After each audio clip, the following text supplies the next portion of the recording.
Hey YouTubers, it's Charlie. Yesterday, during my Game of Thrones video, I asked you all to submit questions for a new Q&A. Originally, I meant to do weekly Q&As whenever it went off the air, but I got so many requests for Teen Wolf this summer that it made my Monday nights just a complete nightmare. I am moving to a new apartment in the next 2 weeks and quitting my job to be a YouTube weirdo full-time, so it's going to be a little crazy for a little bit longer, but pretty soon you'll start seeing more Q&As and more bonus videos, so it'll get a lot better. If you're just finding me for the first time and you have absolutely no idea what the hell I'm talking about, I do weekly Game of Thrones videos. I even do a weekly Song of Ice and Fire book giveaway, so be sure to subscribe to get everything. George R. R. Martin just went to the Edinburgh Book Festival and there was supposed to be a live stream, but I have not found a video link. If he says anything interesting about Winds of Winter, I'll totally include it in my next bonus video. So let's answer some questions. Most of these are just Sand Snakes and Season 5 related, stuff from my last video. So question number 1, John Targaryen asks, will you do a Winds of Winter predictions video? So I totally love trying to figure things out and piece together clues and do predictions videos, but because total book sales is like a fraction of the audience for the show, I try not to do too many spoiler videos. I think George R. R. Martin's total book sales as of last year was like 28 million, and this year on the show, average viewership for each episode was like 10 million people, so it's crazy. As a compromise, I just try to do big prediction videos every once in a while, even for the show. I'm sure all of you at some point have seen like an all caps rant whenever someone sees a spoiler that they didn't want to see. Martin actually withdrew from writing anything for the show to focus on writing Winds of Winter or finish it. They haven't announced an official release date, but in my fantasy, he finishes it in time for the season 5 finale in June 2015, or at least by November 2015. So I will start doing more book specific videos for that whenever we get closer. I don't have a specific date in mind for whenever my next Winds of Winter video is going to be, but I do poll people on Twitter and Facebook whenever I'm thinking about new topics to do week to week, so if you're not following there, you can find links for that at the bottom of the description. Question number 2, Alec Conwisher asks, do you have a favorite character you want to see on the Iron Throne? So I don't think that I've said this before, but lately I've started to think about the Iron Throne as a very non-desirable thing. Like I've stopped thinking about it as a goal that someone should have. Think about it this way, the crown is hopelessly in debt, everyone at court is a liar or a thief, and all the really interesting people that you'd really want to hang out with have been scattered to the four winds. If I were on the show and I wanted to be like a really cool person, I would try to restore the supernatural balance in the world. There may only be a handful of characters in the books that have their minds on that. The rest are all focused on the here and now, like gaining control of a single city or a single kingdom in the case of Westeros. The Iron Throne is more of a symbol. It's like a really shiny toy to distract people from the real problems. Robert Baratheon, for instance, won it, and it totally ended up killing him. So not all characters should consider it a really viable goal. If you're someone more practical, like Bronn, and you like the simple things in life, then all you really care about is having sex with your new wife, Lawless, in your brand new castle. Myself, I tend to think more like Maester Aemon. He had a much broader perspective on what's happening in the world just because he's seen so much of history. I actually have a lot of interesting thoughts about him at the end of Dance with Dragons for anyone that wants to talk about it in the comments. On to question number 3, Exvudus asks, do you think that they'll show big non-book scenes like the White Walker scene in episode 4? So you're asking if the show is gonna do things that were in the books but that George R. R. Martin just didn't write about. Yes, I definitely think they're gonna do more of that.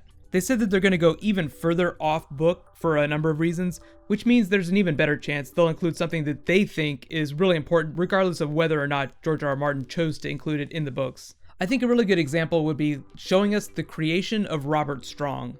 In the books, it's just implied who he is and where he came from, Qyburn's lab underneath the black cells, or they'll show us more of Qyburn's black magic, or what the characters on the show think is black magic. He's kind of like the Dr. Frankenstein of the series, blending the science of the Maesters with black magic necromancy. I'm definitely hoping to learn more about him during Winds of Winter. Speaking of which, I also think that more of the non-book scenes from Lands of Always Winter will happen, but not a lot. There's no way they're going to go a whole year without doing another big White Walker scene. Question number 4, Josephine Swift asks, what do you think that they'll do with the Ironborn characters? So I think the show is just going to narrow its focus to the characters that it's already spent a lot of time on.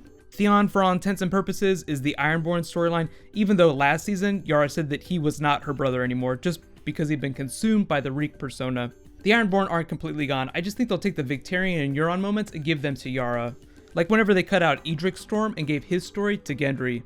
I think that's what they'll do with the uncles. I know everyone's really bummed and they want to see them, but unless they cast them by October or November, there's no way that they're going to make it into season 5. If it does end up going down that way, they'll probably just give Euron's story in Book 5 to Yara and just send her wherever he ends up going. I know it's a really big storyline. They could end up doing the King's Moot and just truncate it just to center it on her. I am still planning on doing a bonus video just for the Greyjoy uncles because they are really interesting characters and they have big parts. So whenever I do that, I'll just be sure to specifically say what I think that the show is going to change from the books. Question number 5, Nick Falba asks, what do you think they'll do with the Dornish master plan given that a lot of the involved characters have not been cast? So, if you've not heard about the Dornish master plan, it's just a plan that Oberyn and his brother Prince Doran enacted whenever their sister Elia was killed during Robert's Rebellion. It's all about getting revenge on the Lannisters. I think the best way I can explain it without going into crazy spoilers is that the show will just simplify everything, just make it way more linear. So this far, it seems like they cut out Arianne and Quentyn, so what they'll probably do is just give Arianne's plot to Obara or another character, and they'll probably give Quentyn's part to Trystane. They'll just cut out the whole marriage part of the master plan and promise Trystane to the person that Quentyn was going to marry, or going to try to marry at least. I think I mentioned it during my Sand Snakes video, but I think they're going to expand the Myrcella plot. They're just going to make that bigger. Trystane is betrothed to Myrcella, that's not going to change, but they'll probably tease the Quentyn plot behind the Lannisters' backs. I don't think that they're going to send Trystane on the trip that Quentyn took. I think that they'll just tease it in some sort of letter. If that totally sounds confusing, I'll clarify in the comments, but essentially they're just going to narrow it all down to a couple of characters and still do the Myrcella stuff. But on to question number 6, Flying Spectacles says, once they're done with the show, they should totally do another big historical event like Robert's Rebellion, the Andal Invasion, etc.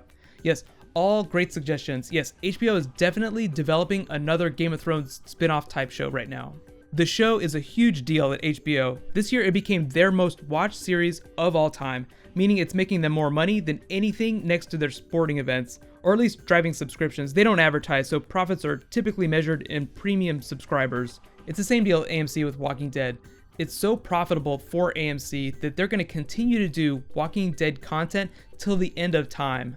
HBO has already signed a development deal with George R. Martin. They did it, I think, during season 1. It was to start a spin-off show. They haven't said anything about it or made any announcements since then, but as long as Martin gives HBO the rights to future content of his, they'll keep doing it, either as a TV series, a mini-series, or TV movies. So do not worry, there will be guaranteed Game of Thrones main series content for at least 4 more years.